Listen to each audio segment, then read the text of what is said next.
What do you see? Okay. You know what I see? I see privacy. Look at that. Look at that privacy hedge. Let's see how well it's working. Let's see how well it's working. Yep. It's working really well because you had no idea it was so ugly on this side. So ugly. You can either look at something like that or that. Cute little garden for a client of mine. I'm installing some avocado trees. That's not an avocado tree. Here's my avocado tree. It's gonna go over there. But I figured, why not just procrastinate and make a video instead of having to do the hard work. Look at this bougainvillea. I don't know. That's pretty hardcore. It's beautiful when it blooms, I bet, but you gotta be careful next to the walkways, guys, with the bougainvillea. And I'll show you why. That's why. See that? Ouchie. Ouchie wawa. My face. Look at my face going through there. Yeah. Anyway, look at this beautiful, beautiful, beautiful, beautiful screen they have here. And actually, these trees would actually be much taller if they didn't prune them. I'm not sure if they got true dwarfs or not. So they have a navel orange. You can tell because the navel looks like my belly button navel and a lot of other people's belly buttons. And then they have a variegated lemon, which has a really interesting leaf to it. I'm not sure if you really call that beautiful or not. It's kind of a funky. It looks like if the U.S. military developed a lemon to have with them to grow, out wherever they're doing their operations, this is the one they would have. All right, that just looks like camo. Anyway, it also makes kind of a weird lemon, kind of an elongated lemon. I have one of these at my ranch, but I don't have one. It hasn't really gotten big yet. And then we have what looks to be a Valencia orange. No navel. Notice no navel. Gonna get a little touchy-feely here. No navel. And if you look closely, you can see that these things have been heavily pruned, which means they would be on their own devices probably another 8 feet taller. And then here we go. Here's your final citrus here, your classic Meyer lemon. But the whole idea is we have this wonderful privacy, beautiful privacy screen, and it's absolutely, completely, and totally effective. And I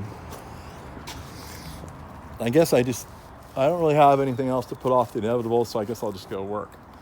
Well, so I know this video is supposed to be about screening with citrus trees for privacy hedges, but you know me, I like to go off topic. Can I go off topic just for a second? Just for just a little while. I promise it's not gonna take that long. Just for a minute. I'm sitting here doing this and I'm thinking I could procrastinate some more and talk about the roots of an avocado tree, put off the inevitable of working to plant this monster. Look at this. Oh my gosh, you guys. This is why you need to buy palms. Well, palms and avocados, especially avocados from Golden Gate Palms, because our trees are just so bad donkey. That's how good they are. But look at this. So I want to show you a little bit how avocado roots work. It's really just one big massive matrix. Do you see any really thick roots? There's really none here. And you can see how much development we have on the feeder roots. Massive amount of feeder roots. What do the feeder roots like? They like oxygen. They like loose soil.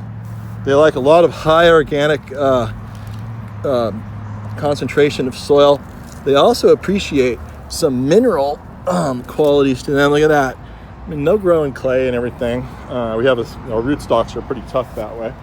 But if we mix granite into the backfill mix of the trees that we use. And there is some kind of a compound in granite and I think other rock dust elements that these trees absolutely love.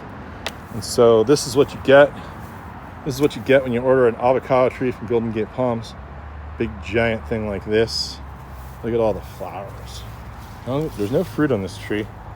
There's fruit on some other trees, but the nursery, but not this one. The flowers are getting ready to go. It's late February.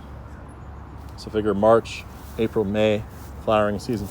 And so these roots. So how do you create conditions where you're going to have air, lots of drainage? Basically, the reason you need drainage is you need air. If you don't have drainage, you don't have air because, we'll try. Here, I know how you can, if you can't understand that concept, do this. Jump into a swimming pool, swim to the bottom, and see how long you can sit there.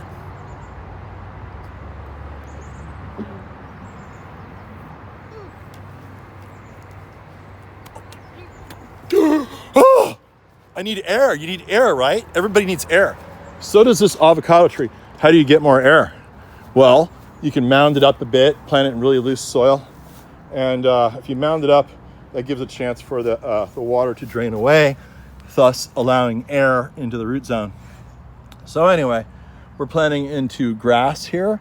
Now, this tree really is a pretty heavy surface rooter, and they love to be planted directly into a lawn.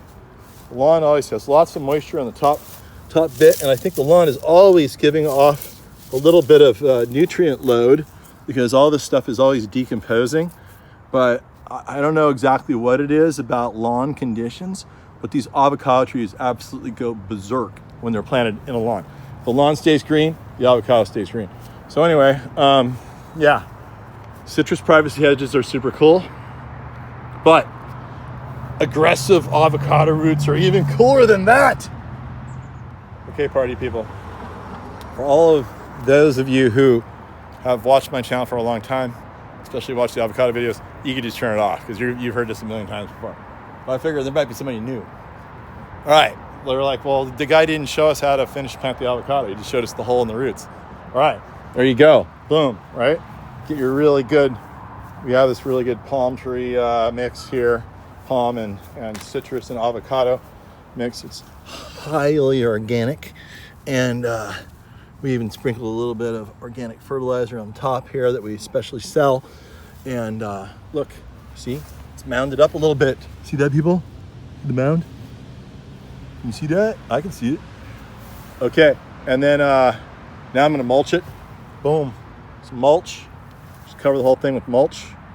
You wanna see the mulch? All right. I'll show you the mulch. So demanding you people are. Let's see the mulch, Gary. There's the mulch. Get inside the bag now. Get inside the bag. Well, oh, there you go. There it is. There's the mulch. Boom. Dump the mulch out with one hand because you'll be filming with your other hand. So you can show everybody your avocado planting. Spread the faith. Keep shaking it out. Works a lot better with two hands, but then boom, you got that right, and then you just kind of move your stuff around, get it nice and evenly dispersed. You're ultimately going to make a little watering basin with the soil and the mulch. There, see that? Do I have to show you guys how to water it? No, come on. I'm gonna draw the line right there. There you go. Look. All right, now the most important part, when it's all done, if you do it just right, and I mean exactly just right, you will have a happy customer. Woo! All right, there it is. Thank you. And the next thing you know, boom, boom, boom, boom, boom, boom, boom, boom. You got yourself a ball avocado in your backyard, in addition to your Haas avocado in your front yard. Can you see that? I can't see it. Anyway, it's there. Look at that. time of year where this thing's really starting to push its growth, starting to wake up from winter, and the buds are coming. It's going to send out leaves first and then flowers second. Well, sometimes the other way around. But anyway, this one's going leaf first, flower second. And there you go. Same deal, same exact deal. Don't forget the white paint. Paint that thing white. Paint it white. I have a green avocado and I want to keep it that way, and I painted it white. No colors anymore because it's really important that you paint it white for sunscreen. All right, that's it. Seriously, that's it.